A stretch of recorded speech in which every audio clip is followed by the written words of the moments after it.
you're going to dab on the cleaner. Okay.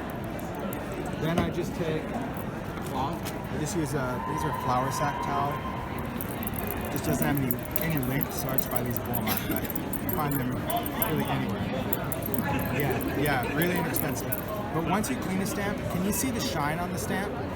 Every stamp cleaner on the market has oil in it. It's designed to condition, and I don't like having a clean stamp because if I wanted to stamp with distress and I go to ink up a stamp, my ink beads up on my stamp because this is oil, distress is water. Oil and water don't mix. So while this is wet, you can actually clean it off with water, which I also don't have. So even though oil and water don't mix, as long as this hasn't set, I can then just take some water and now I can clean this off and get rid of all of that oil residue, and now I have a clean, dry rubber stamp that will take distressing.